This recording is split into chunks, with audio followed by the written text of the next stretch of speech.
Indiscutivelmente, o tema de hoje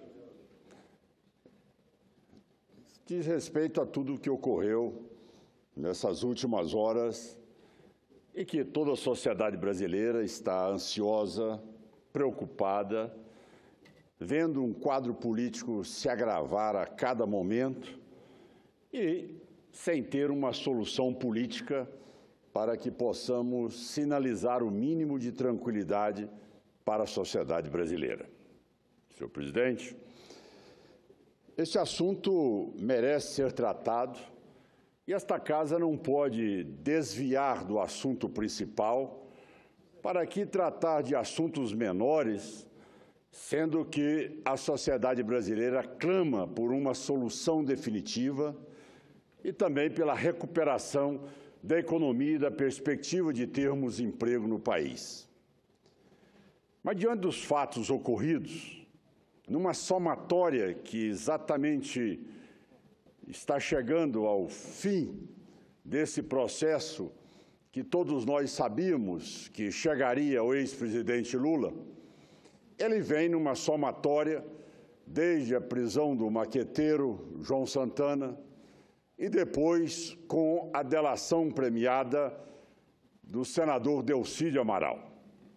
Indiscutivelmente, com tudo aquilo tornado público, se transformou em um réu confesso e, mas ao mesmo tempo, como líder de governo, conseguiu mostrar que toda a estrutura que ali foi trabalhada, iniciada num processo de mensalão e evoluindo para o processo do Petrolão, ele teve uma a origem exatamente dentro do Palácio do Planalto, com orientação, com as diretrizes, com as metas que haviam sido ali elaboradas e muito bem trabalhadas pelo ex-presidente Lula e continuado pela atual presidente Dilma Rousseff, que se beneficiou de todo esse processo para poder ter a sua eleição e a sua reeleição garantida, usando exatamente essa estrutura e essa máquina do poder. Eu gostaria de ter aqui o senador Lindenberg, quando ele diz da democracia e do gesto democrático do ex-presidente. Esqueceu ele quando, no interior, se não me engano, de Santa Catarina, o ex-presidente Lula proclamou, lá em um grande comício, de que iria extirpar os democratas da vida pública nacional. Ora, vejam bem a pretensão e arrogância do ex-presidente. Vou extirpar os democratas da vida política. Está enganado. Tentou todas as manobras. É mais um capítulo do Petrolão. Criou-se um partido, estimulou, comprou, cooptou, transformou um partido num partido do Palácio do Planalto para desidratar os democratas. Democratas perdeu 17 deputados federais. Nem por isso perdeu a fibra, perdeu a competência, porque os que foram, sem dúvida nenhuma, faziam parte ali da parte gordurosa do partido e a parte muscular se manteve intacta e cada vez com mais capacidade de luta. Ora, os democratas, ao mesmo tempo, vêm denunciando todos esses fatos, mostrando a gravidade que o Brasil caminha. E, no entanto, é muito comum o PT dizer que não tem nenhuma preocupação com o momento, que as coisas vão tramitar tranquilamente. Mas o que estamos assistindo hoje é algo gravíssimo.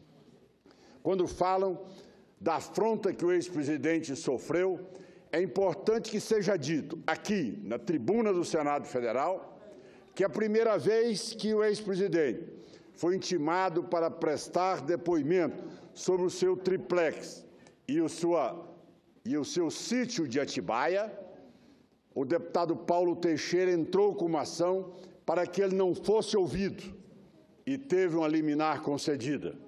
No segundo momento, senhor presidente, o próprio advogado do ex-presidente Lula também entrou no Supremo Tribunal para que ele não fosse ouvido sobre o caso do triplex e também do seu sítio de Atibaia. Ora, o que resta ao Poder Judiciário fazer? Exatamente exigir que ele seja levado para que possa esclarecer todos esses fatos que a sociedade brasileira quer exatamente o esclarecimento. Eu disputei a eleição com o presidente Lula em 89. Ele se vangloriava exatamente de ser defensor dos pobres, dos humildes, de ter tido uma vida simples, singela, e que essa é a sua trajetória de vida.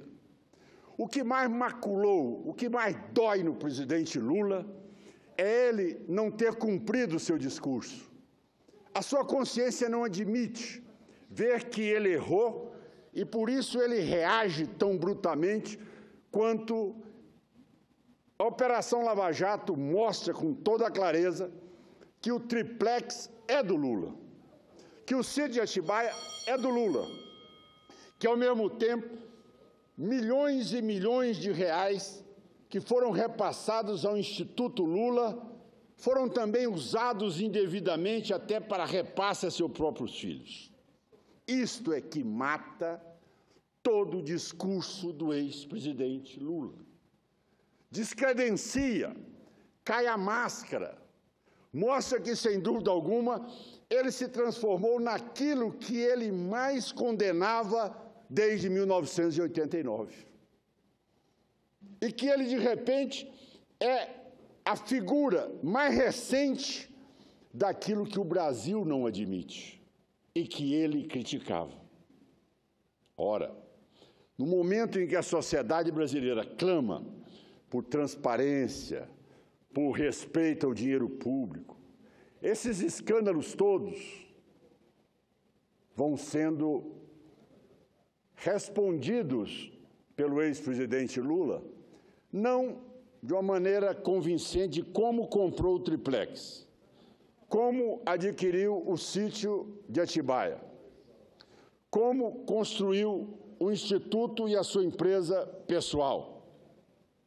E depois vem desviando o foco para uma agressão contra o Poder Judiciário, contra o Ministério Público, contra o juiz federal Sérgio Moro, contra a imprensa e, ao mesmo tempo, conclamando a sociedade brasileira para o enfrentamento, para a luta de classe.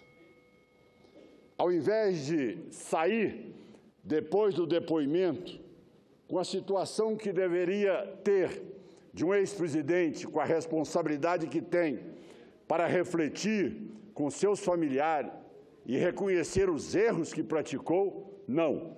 Ele foi exatamente para a sede do PT, enfrentando, ironizando e cada vez mais convocando a sociedade para o enfrentamento e para a luta de classe. E o pior é quando aqui também foi colocado na tribuna, e para finalizar, senhor presidente, a presidente Dilma, que nós sabemos do momento da ingovernabilidade, porque o Lula derrubou o seu chefe da Casa Civil, o ministro Mercadante, derrubou o seu ministro da Fazenda, o Joaquim Levy, e derrubou agora o ministro da Justiça, e o Brasil, neste momento, não tem o mais importante Ministério da República, que é o ministro da Justiça. Por isso, o que nós estamos assistindo é a presidente prisioneira do ex-presidente. Essa é a realidade.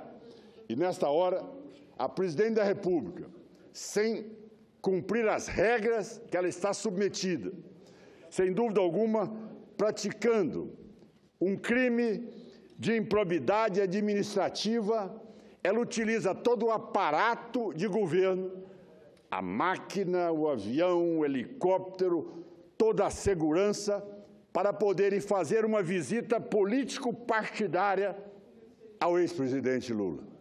E o mais grave, acenando ali da varanda do apartamento do ex-presidente, dizendo, lógico, o gesto é que realmente reflete exatamente o apoio que ela dá a um cidadão que está sendo denunciado, investigado pela Operação Lava Jato e que jamais uma presidente da República, na liturgia do cargo, na importância de chefe de Estado e chefe de governo, poderia ir lá prestar solidariedade ao ex-presidente.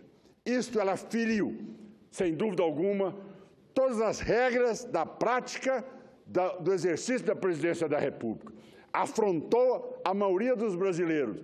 Indiscutivelmente, nós protocolamos na tarde de hoje uma representação por crime de improbidade administrativa da presidente Dilma junto à Procuradoria-Geral da República. Senhores parlamentares, nobre presidente, eu encerro dizendo que nós temos que buscar aqui, no Congresso, uma saída política. Do contrário, o que querem e que o jogo do ex-presidente é exatamente conflagrar, levar para a luta de classe, levar para o enfrentamento e criar um clima de convulsão social. E o que nós temos que ter a responsabilidade é de darmos prioridade àquilo que a sociedade deseja, que é uma saída que a sociedade não suporta mais ver todo dia sendo procrastinada a solução da crise. A saída é exatamente o que o Congresso pode fazer. É o impeachment da presidente da República, é dar continuidade a ele, já que o Supremo publicou os acórdãos no dia de hoje. Eu sei que o sentimento da sociedade não é, na maior parte da população, o impeachment.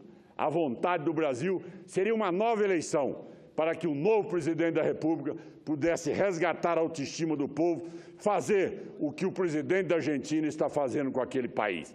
E aí sim, nós teríamos uma rapidez maior para sairmos dessa crise. Infelizmente, o que a Casa pode propor é exatamente o avanço do processo de impeachment, e é isso que nós vamos poder fazer, principalmente com a condição de, a partir de agora, trabalharmos para uma solução da crise, que é exatamente priorizar o processo que seja iniciado lá pela Câmara dos Deputados, que já está iniciado pela Câmara dos Deputados, e que chegue após 15 sessões para ser apreciado o mérito aqui no Senado Federal.